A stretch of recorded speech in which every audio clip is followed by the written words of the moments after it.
Good afternoon, Wrestling Inc. Welcome back to the Wrestling Inc. Daily. It's me, your managing editor of WrestlingInc.com, Nick Hausman, joined here as I am every Thursday at a special 4 p.m. Eastern time slot. It is our good friend Paul Pratt. Paul, welcome back to the Wrestling Inc. Daily. Glad to be back, Nick. Always glad to be here. Yeah, we are here an hour earlier than usual, recording the live version of the show because in about 56 minutes, the WWE Q4 and year-end 2022 earnings call with Vince McMahon, Stephanie McMahon, and Nick Khan is going to be going down. I'm going to be on the line. I'm going to be recording it. And so if you're listening to this today in audio form, later on after the news block, you're going to get the full audio of the earnings call. And if you're watching us in video form, you can go listen to the podcast if you want to just listen to the earnings call, or we're going to try to have it up very shortly after on the Wrestling Inc. YouTube channel as well here in a, I would guess, 2-hour period. It will be there. So very exciting. We're going to find out how much money WWE made in 2022. Wow. Man. The problem with these earnings reports is that every single time we've gotten one of the quarterly earning reports, we've also gotten a slew of cost-cutting maneuvers, which means people lose their job. So as they announce record gains financially, people are becoming unemployed simultaneously. Right. So I'm a little concerned about that, but honestly, they're working on a bare bones cast. Who's left to cut?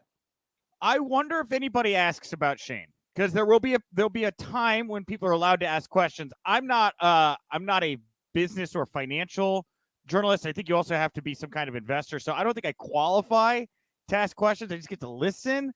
But even to like people that have money invested in the company, it's a pretty big move to have reports of a McMahon being removed from WWE right now. I do genuinely wonder if people ask for clarity on what's going on with the situation with Shane at the moment. I mean, it certainly begs the opportunity for an actual birth McMahon to go somewhere else if the money's right. Mm-hmm. Yep. Yes, it does. All right. So you're going to get a lot of talk from Vince and Steph, Nick Khan here later on. Also, at the end of the show, we'll dive to the mailbag for everybody. We are going to look at the WWE Hall of Fame induction ceremony, possible inductees, a little bit of news going into that. But let's dive into it here with some news you can use, news to leave a bruise. We're going to start with the 24-hour drama. I don't even know if it was 24 hours. I feel like it was like a 6-hour really bad news cycle for Brian Kendrick yesterday. So we went through a little bit yesterday at the end of the show as everything was very kind of happening in a fluid way. A couple fans had found some videos that Brian had done for like shoot outlets before and conspiracy outlets. And these are from over a decade ago where he's talking about, how the Holocaust is overblown and some Sandy Hook truther stuff and really just some really bad anti-Semitic and otherwise just bad, hurtful stuff. So that gets picked up. David Bixen's span goes, finds the full video. That all gets out on Twitter. We put up a post. Other sites put up posts as well. And then by the about a half-hour, 45-minute period after we had posted our coverage of Brian's resurfaced comments, Tony Khan tweeted out the following. He said, "We've been made aware of the abhorrent and offensive comments made in the past by Brian Kendrick. There is no room in AEW for the views expressed by Brian. We think it's best for all that Brian be pulled from tonight's card as we gather more info. We'll announce a replacement bout ASAP." Now, of course, Brian was set to go one-on-one with Jon Moxley. We'll get to what happened with Moxley here in a second. But Kendrick then tweets the following apology. This came out during Dynamite. He says, "I apologize for all the hurt and embarrassment I have caused with my words. These are not my beliefs, were never my beliefs, and I crossed the line. I spread the most vile comments without thinking of the damage it would cause. I will live with this regret for the rest of my life.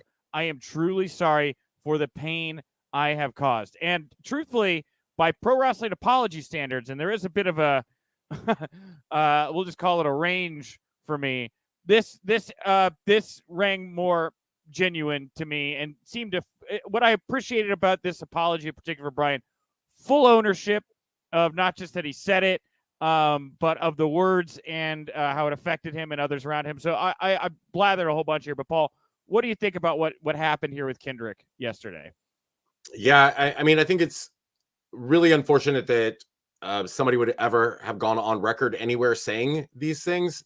Mm-hmm. So it is the part about the apology, and I agree with you. I felt like in terms of the kind of apologies we see in the world, not just in the world of professional wrestling, but in the world today, Right. there is quite often a lack of ownership for Right. things. And it's, it's like kind of like, well, I'm sorry that you felt that way, versus like, wow, like, I never really thought about how my words could impact others. The part about this that really made me like, was the fact that he said that these were never his beliefs, but yet he was espousing them and sort of spouting them off in that moment. And so it's like, if you were, what it made me question is like, are you willing to be an alarmist? Are you willing to be confrontational, disrespectful, diminishing of other people's experiences just for like to be clickbait at some point in your life? Like, are you willing to do that? That's what made me wonder. Like, well, if you did not believe those things then, why did you say them? Why did you go for that? I completely understand what you're saying, right? These were never if they were never your beliefs, why would you say this, right? Unless you're trying to just, again, be some kind of Tucker Carlson-esque character who's just saying things, to play to a particular, and, I think it's a very valid argument and something to be discussed. I personally just like, having grown up in a real small town in Texas, having known people here in professional wrestling for as long as I have, I've seen people succumb to these kinds of like, little info wars rabbit holes, and at that particular time period, 2010, 2011, when he was saying this stuff, there was this real kind of 9/11-y kind of, a lot of stuff being talked about that is not really as prevalent here today.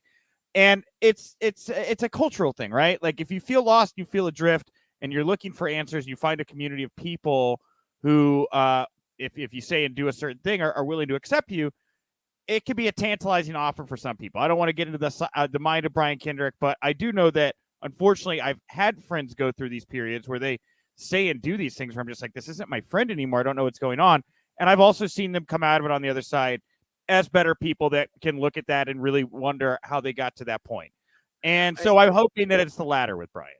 Yeah, and I think that they're, again, I'm going to be very blunt. Like, I'm woefully undereducated on what was said, the context of what was said.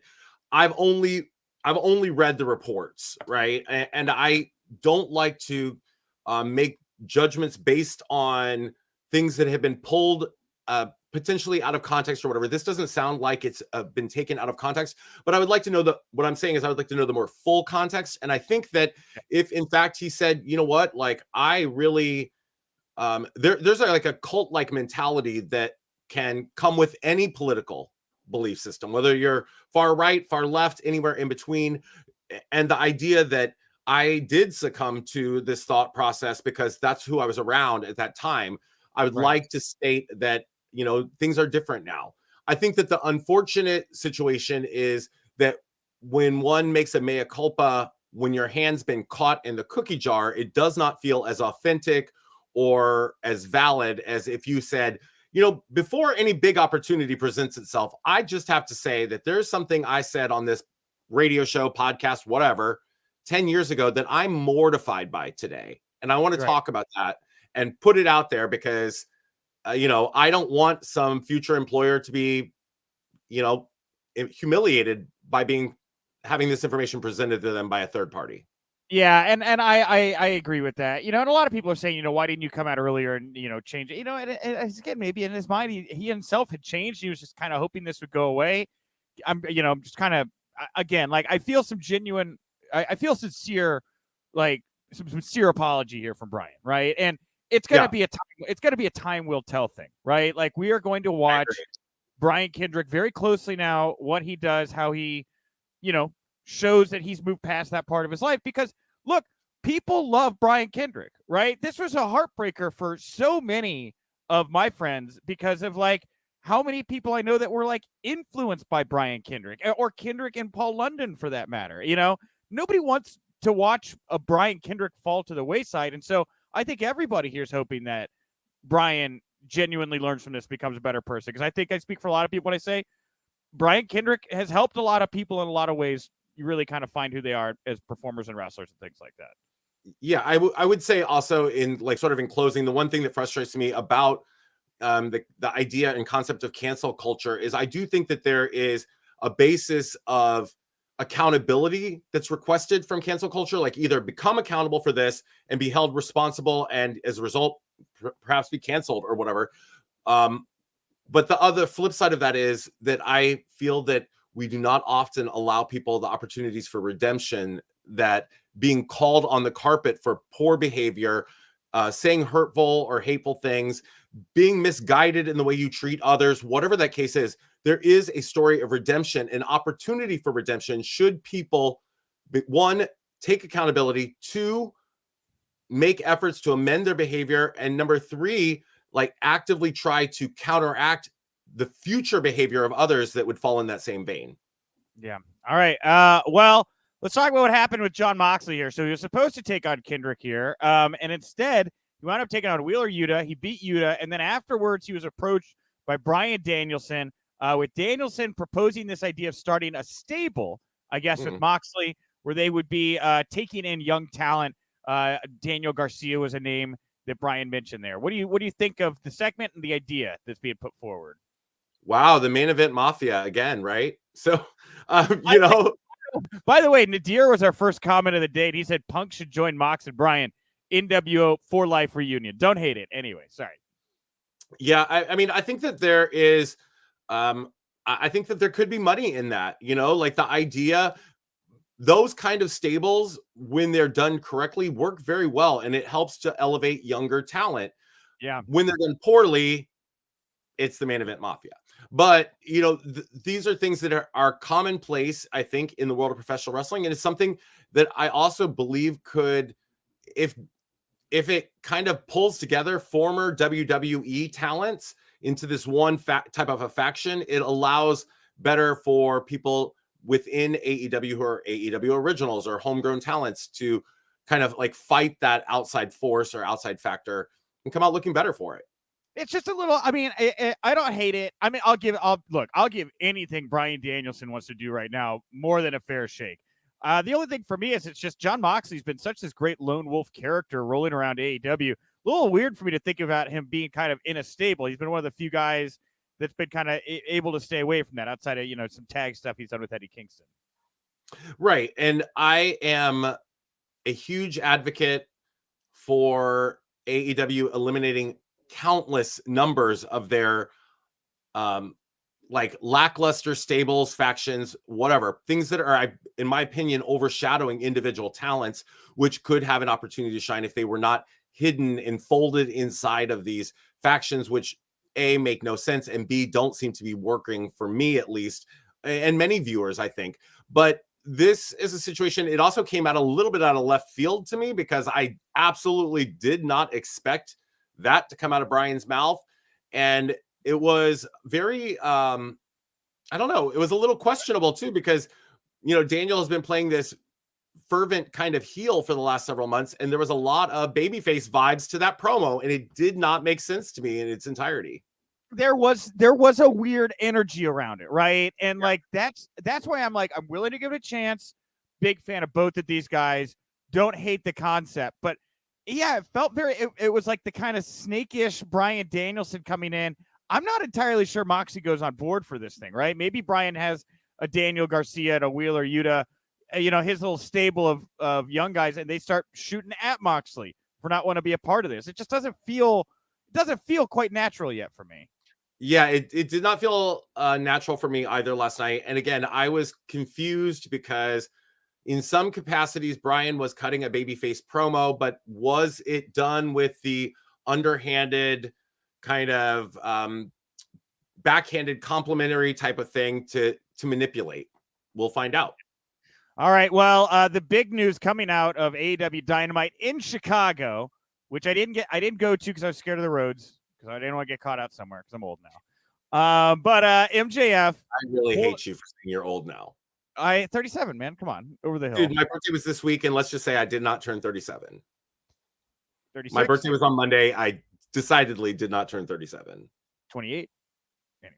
So I mean, it's not everybody has eyes. I do look younger than you. But thanks, Paul. Appreciate that, buddy. So MJF, he pulls off the win of a career last night, beat CM Punk arguably twice in the main event of Dynamite. At one point, yeah, he pulls out his little tape, chokes out Punk, ref finds it, restarts the match. Then we get the end. Wardlow comes out, teases getting involved, doesn't really get involved, but does give the distraction so that Punk and the referee can get, eyes on Wardlow. And MJF reaches into the trunks, grabs the dynamite diamond ring, pops Punk in the face, slides it back into his trunks, and beats Punk for the win. How'd you feel about how all this played out? I felt that it was the only decision. If they had Punk defeat MJF at this venture, it would have, number one, it puts an end to that whole feud, right? It caps it in a way that it shouldn't.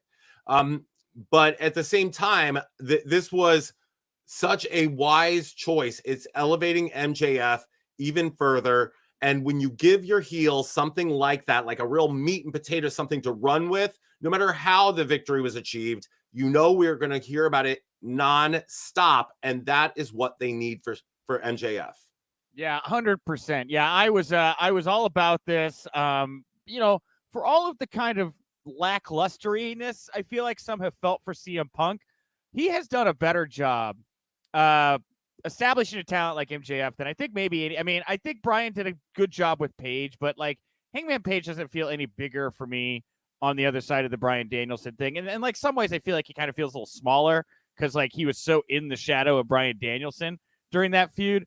Could he have done better by Darby? It was his comeback match, right? They weren't going to beat Punk in his comeback match. Maybe a weird opponent choice with Darby.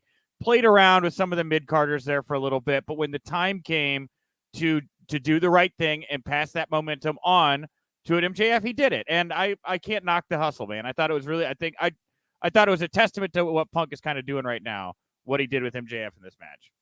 I think that, you talk about the way Brian came out of, or rather, Adam Page came out of his feud with Bryan Danielson. And the reality is he's the world champion. So he should look strong. He should already be at that place. Brian should not be able to give him too terribly much. I do think that there's a lot he could have given him. And I think that there's still things more for Adam to gain to really feel firmly in that conversation of legendary champions. But when it comes to this feud with CM Punk, MJF has walked into this company 2 years ago as everybody's chosen golden child. They think of him perhaps as the Ric Flair of the next generation, that kind of personality persona. And I would 100% think that this has amplified that and turned the volume up on the expectations of where he could be going in the future. Yeah, I agree. And it was just so old school, right? Like cheating to win one and then cheating to win a second time. You don't see the thing that's so unique about MJF and AEW is you don't see anyone else like him. Like going that kind I feel like he's running full speed the opposite direction of like the way so many other people in that company work and think right now. Well, I think that he is certainly that standard bearer for the throwback era, a lot like FTR are. Like FTR is that throwback in the tag team division. They're not doing, their whole thing is anti-flippy things, right? Or what have you. Right. And MJF stands out because he is one of a kind. When it comes to other particular archetypes of wrestlers, we see 5 to 10 of them every show, it feels like. He is solidly carrying his particular archetype, which has long been successful in the world of professional wrestling. And nobody is doing it the way he does it in this day and age. And with the dirty finish, I don't get the vibe we're done here, right? A lot of people were wondering, not at all. Why did you do it on free TV? Why didn't you wait to Revolution? I think you got your answer right here, right? Like you definitely want to see CM Punk get his hands on MJF more than before this bout, and you will sell more pay-per-views because of that. And I'm guessing Revolution's cage match, street fight, something like that to make sure that, there's no way something like this can happen on the pay-per-view, right? Yes, and I think that, MJF will, take the fall in that one. And then I would expect a rubber match to come out of this. And if I were to place money on it, the rubber match is when Wardlow ends up costing MJF the victory, which then propels those two into their eventual split. And, you know, you've got one fully established star in MJF coming out of this great run against CM Punk, and Wardlow, who has picked up massive amounts of momentum going into, you know, this position, facing the most hated wrestler in the company. And in fact, according to PWI, the most hated wrestler of the year. Truly, some of the best work I feel AEW has just genuinely done, right? Like, I think this was just very well done, a great main event. So we had a new story drop on Wrestling Inc. here that I'm going to get to in just a second. While I'm pulling it up here, I'll do it on my laptop so I don't interfere with the feed. I will throw in other WWE news, Sami Zayn got booted from the Jackass Forever red carpet premiere. He got chased by Johnny Knoxville with one of those electric shock sticks that he had on SmackDown. PW Insider saying Knoxville's recent run with WWE well received internally, and while the original plan was for the program to end at the Rumble, looks like plans have changed. I'm feeling we're going to get Johnny Sami at WrestleMania this year, and honestly, I don't hate it. Your thoughts? Yes, I'm 100% sure that that's where they're going with this. We will probably get that at WrestleMania this year. I am not a fan of these kinds of matches. I've never been a fan of these kind of matches. And I'm particularly not a fan of, you know, poor Sami Zayn. Like, you know, on one hand, Sami Zayn's got, hold on. On one hand, you've got Sami Zayn feuding with a mainstream celebrity. So his, you know, the eyes on him is going to go up. But at the same time, when it comes to the grand scheme of things, I don't want to be remembered for a feud with a jackass. You know, no, I wouldn't want that for myself. But I guess, you know, it's so much bigger than that, right? This isn't the only thing. This is just, you know, look, you become so big and popular, they're going to ask you to do this stuff, and you get to start writing those chapters of your story now. We've seen the great matches, Generico, Ring of Honor, Chikara with Waltman. We've seen the blood feud, the rivalry with Kevin Owens. The man is having fun now. He's telling different stories. He's extending easily the longevity of his career. He's working a style that is not insane, and he's going to be more over and famous for being seen by all these Jackass people. I'm on the other side, man. I am all about this, and I have 2 tickets to Jackass Forever tomorrow night. We're going to go see the debut. Me and Liz both tomorrow. I hope she calls off the wedding. So, as a result, it was her idea. She was like, "We're gonna go, right?" I was like, "Goddamn right, we're going." Yes. So my boo and I go see a lot of movies together as well, and he frequently will see movies with his best friend, and I'm like, I want to see that movie, but he's already seen it with his best friend. And I legitimately said to him 2 months ago, Jackass is a movie that you and your BFF can go see. I want nothing to do with it. But in terms of what you're saying, I 100% get it. Like, Sami Zayn is going to move into that realm of pop culture, and that makes people, you know, that's a good sign for people. Damian Priest, hell, is still riding the momentum of what he did with Bad Bunny coming out of last year's WrestleMania. Yeah, exactly. Yeah. I mean, and I absolutely get it. But in terms of, do I want to see that? Absolutely not. It's going to make his Intercontinental title match with Shinsuke Nakamura mean a lot more because he's a Hollywood celebrity now. So Nakamura is kind of getting the rub too, I guess. Dude, if anybody can also pull off this kind of a shtick, it's 100% Sami Zayn. He's hilarious. I think his comedy is genius. I think that he's the right person to do this. But yet again, it's not a match that would interest me. James Jones here saying a lot of us grew up to Jackass. I was in high school when that first show came out, and like it is great for me as a 37-year-old man. But it is another thing where it's like interesting because it's pop culture, but it's pop culture aimed at millennials and Gen Xers. It's not pop culture really directed younger than that. And I feel like obviously that's where they've been struggling the most. I don't maybe does Bad Bunny hit that audience maybe a little bit better? Do they cover their bases with that? I don't know. Clearly. I mean, Bad Bunny Bad Bunny hits a variety of different demographics. Younger audiences, Latin audiences, global audiences, because Bad Bunny, yes, is a huge Latin American superstar, especially within the the Spanish speaking communities. But at the same time, he is one of the top superstars musically in the world, which is why when I remember from a year ago when Bully Ray and the guys on their radio show were talking about who the hell's Bad Bunny, I just thought, man, you sound like a jackass, so to speak. Old. Oh, you tied them together. I like that. You've got jackasses, you got bunnies, goddamn ranch over there in WWE. Exactly. So, the last report we're going to dive into here, and there's actually another report we're going to touch on here in the mailbag as well. But this comes from Pro Wrestling Torch, good friend Wade Keller. Multiple people who were at the arena on Saturday noted that Shane McMahon was really self-centered, made all the things about himself and his own ideas. It was also said that Shane didn't get caught up on what the plans were for the match.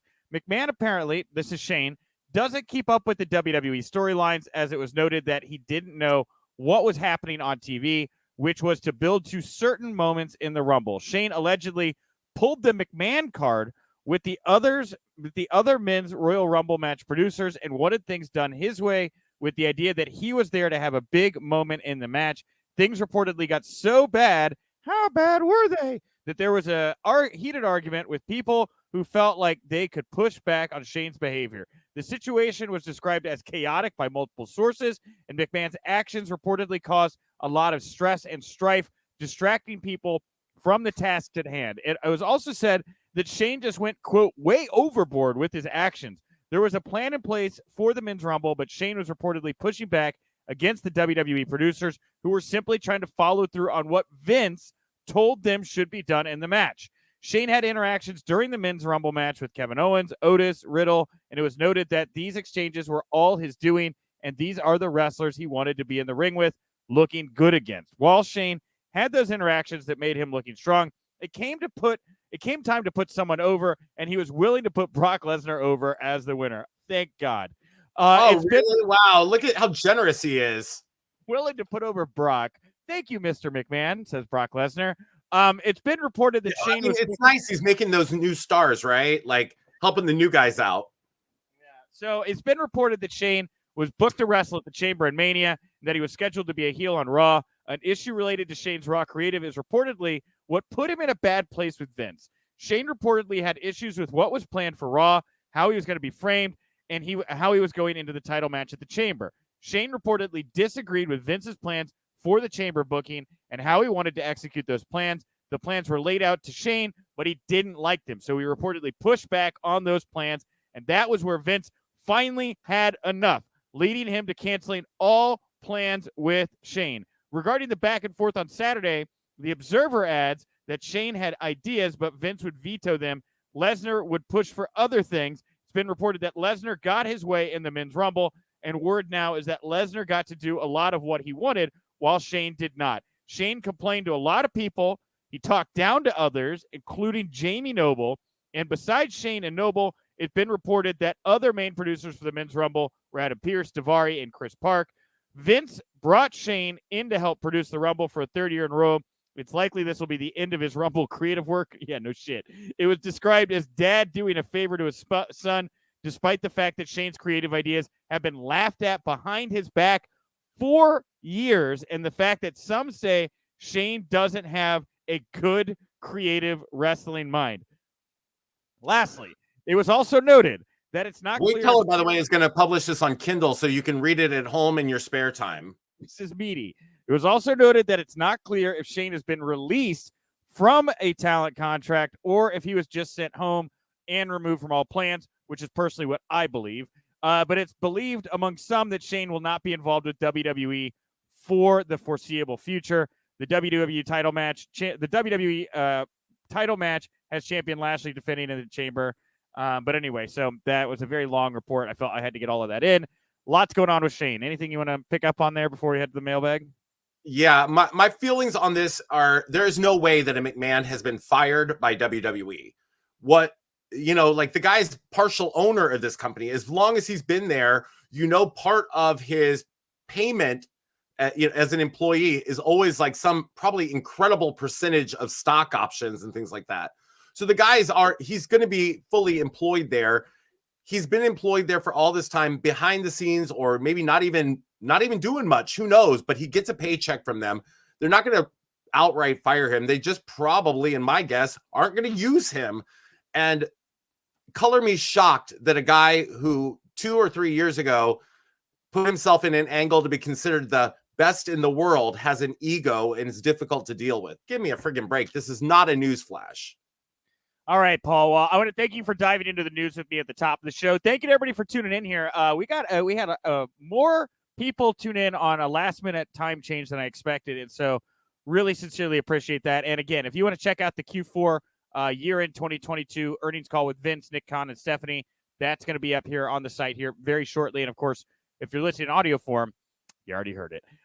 So we'll dive to the mailbag now, real quickly, because we are over on time. But my question to you all stems from a report from PW Insider about the Hall of Fame. Current plans to the Hall of Fame shortly after SmackDown. So SmackDown's going to end at 10 Eastern. Hall of Fame would go from 10:30 to midnight. The last half hour would go head-to-head with AEW Rampage. It's expected that the Hall of Fame induction will not be ticketed separately. It's something that's going to be free. If you're already at SmackDown and just want to stick around, the idea is that fans who purchase tickets to SmackDown are just going to be allowed to the ceremony free of charge. What are your thoughts on the way the Hall of Fame will be rolled out this year, Paul? Wow. Sounds like it wasn't very popular to attend last year or the years before. I've been to several. Have you ever been to a Hall of Fame ceremony? Not for WWE, but I was at the Independent Wrestling Hall of Fame inductions for the first class for GCW. Yeah, it's a little more fun environment. It is a rough slog with the Hall of Fame. I mean, I believe it. You're sitting there. You get a couple good stories, but then it's just a lot of people just like talking and saying things personally to other. It's a rough. I get why they would go this route, man. I think this is a good thing they're doing here with it. Yeah, I can imagine, because you can. I know that there's probably a lot of those, and it happened even at the GCW thing periodically, but not nearly as much, where people would like give these sort of like inside story. It's like you're telling inside stories to the 4 friends of yours that you know were out there. Like, remember that car ride? Oh shit, that was a good one. And people are like, what are you even talking about? Yeah, I wasn't there. I'm sorry, Hillbilly Jim. I wasn't there, and not only that, I'm just not interested. Well, no knock on Hillbilly Jim. But so I ask everybody, who do you most want to see going to the Hall of Fame this year? There's a couple big names that are obviously missing from the Hall of Fame. The 3 I listed are Lex Luger, Vader, Sid Vicious, and there's an other category for write-ins. About 300 votes here. 50%, half of the votes go to Vader. 24.8, 1 and 4 go to Lex Luger. 17.2 to Sid Vicious, and 7.9 to somebody else. Now, Paul, you're a wrestling historian here. When you look at these names and think about who's not in the Hall, who jumps out at you? Well, I think that all of the individuals that you listed, those 3 wrestlers, all deserve to be in the WWE Hall of Fame at some point in time, certainly. And of the ones that you listed, I would love to see Vader go into the Hall of Fame. I think that given the way that I felt that he was underutilized in his run in WWE and should have done so much more, I think that would be one thing I would love to see for him. And I'm going to say something that probably is going to get me laughed out of the chat, but I think that Barry Horowitz deserves to go in the WWE Hall of Fame. The dude had a 32-year career with WWE, and whether you are one of the most winning or one of the most losing, he's one of the most recognizable superstars of like multiple generations. Come on, give Barry Horowitz a little plug there. Barry Horowitz, Virgil, I think would be a fun little layup. I want that meat sauce ceremony induction. And, oh my God. Side note, I had the opportunity to be like Virgil's personal, whatever you want to call it, in Chicago or in New York City for GCW. Very interesting guy. Oh, he's the best. Yeah. All right. He was fantastic. Very, very interesting. Dylan saying Paige for sure needs to go to the Hall of Fame. I agree. I agree with that, especially if she's not going to get a chance to wrestle. Mickie James. Oh yeah. I mean, they can really Mickie James. They seem to be just hitting layups here anytime they do anything with Mickie right now. It just seems to be nothing but positive press for them. So it's probably very, very likely. I actually voted for Lex Luger. The reason I say Lex is unlike Vader, you kind of give your flowers while they're here, right? And yeah, absolutely, that would be a good thing. Yeah, and I'm not saying one or the other, because I honestly like them all as well, and I see many people saying put all 3 in. But with Lex, it's like I think he actually has the ability to like walk a little bit again, and if you kind of know what he's been through in his story, to watch Lex Luger, even if it's just like a 15-foot, stroll to the podium, to watch Lex Luger walk up to a podium and accept his Hall of Fame induction would just be a real moment in time. And I would really like to be able to get that moment in time. I'm going to say that I agree wholeheartedly. I think that there is a huge collection of people who will never forgive him for the perception that he killed Miss Elizabeth. Yeah, go ahead. Sorry. Yeah, go ahead. I was just going to say, and as somebody who comes from that kind of like addiction background, none of us are accountable fully for another person's actions. But I think that, being such a beloved person in the community and having him with her during those final tragic days, I think that there's a huge obstacle to overcome there. And it may be only once he's gone from this earth that people are able to forgive him. And it's a very different thing, but I do kind of, I'll put a button in today's show by kind of going back where we started with the Brian Kendrick talk, right? Right. The ability for people to grow, for there to be forgiveness, for there to be understanding. I think it was the second episode I ever did of Eric's podcast. This was like 4 or 5 years ago. Just looking for people to come on and talk. I just kind of threw out Lex Luger. I was like, he was the first Nitro. This is kind of the origins of our podcast. And he had to think about it, and he finally agreed. And I reached out to Lex, and they both seemed really surprised. They were willing to have the conversation. And parts of that audio were used to Dark Side of the Ring for the episode about Miss Elizabeth, if you go back. And it, look, Eric's a very complicated individual, but it was very obvious to me that this was a very sensitive thing that had happened with these men and their points in their lives. And there was a bridge and there was a healing moment that happened there.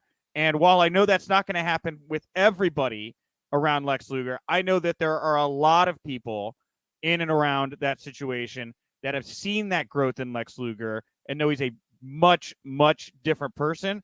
And I would hope that this could be a moment of healing, right? For those that have not had the chance to see Lex, hear from Lex, that kind of thing, because he is a very different person now, obviously, than he was then. Yeah. And again, this is speaking from personal experience of having done some fairly horrible things to myself and others, when I was at the height of my addiction issues. The thing about that opportunity for growth and to show your growth is that people have to be willing to see it, Exactly. And that's something that we cannot force on others. Hopefully, maybe WWE will give him that opportunity to go forward and take ownership and say, man, if I could go back, everything would be different. And I can't, so everything is different now. That's the only thing I'm allowed to do in this lifetime, is be different now than I was. All right. Well, we're going to put a button in there for today. Come on back tomorrow. We're going to close the week out. It'll be me and TK Trinidad. Also on the show, we're going to have my interview with Charlie Haas. One half of the world's greatest tag team is going to be on the show here tomorrow. We're going to get back to more of the WWE Media Row interviews next week. But, of course, if you haven't caught them yet, they're already available over on our YouTube channel. Sport Wrestling Inc. Daily. We're on all the podcast platforms. Your reviews and comments always help us out. SportWrestlingInc.com. And come back tomorrow night after SmackDown for the Wrestling Inc. podcast. It's a lot like this, but at night, different people. Paul, what do you want to put over here before we wrap up the show today? Oh, man. On February 5th, Saturday, this weekend, right here in Northern California, we're having the full queer show. It's some of your favorite LGBTQ plus professional wrestlers gathering in Northern California for a fantastic charity show. I cannot wait. I get to work with some of my favorite people, as well as some people that I've admired from afar and get to finally work with. So that's a big deal. If you are in Northern California, tickets are available. I'm also very excited because I'll be going to NWA next weekend in Oak Grove, Kentucky. I haven't been to Kentucky and I couldn't tell you how long. Meanwhile, to keep up with everything I do, follow me on Instagram or my Twitter, which just broke 10K. Thank y'all. And that information is right below my name on here. All right. Well, and I'm at Nick_Houseman over on Twitter. Thanks so much for tuning in, everybody. We'll talk to you tomorrow. And remember, if you winked, you didn't miss it.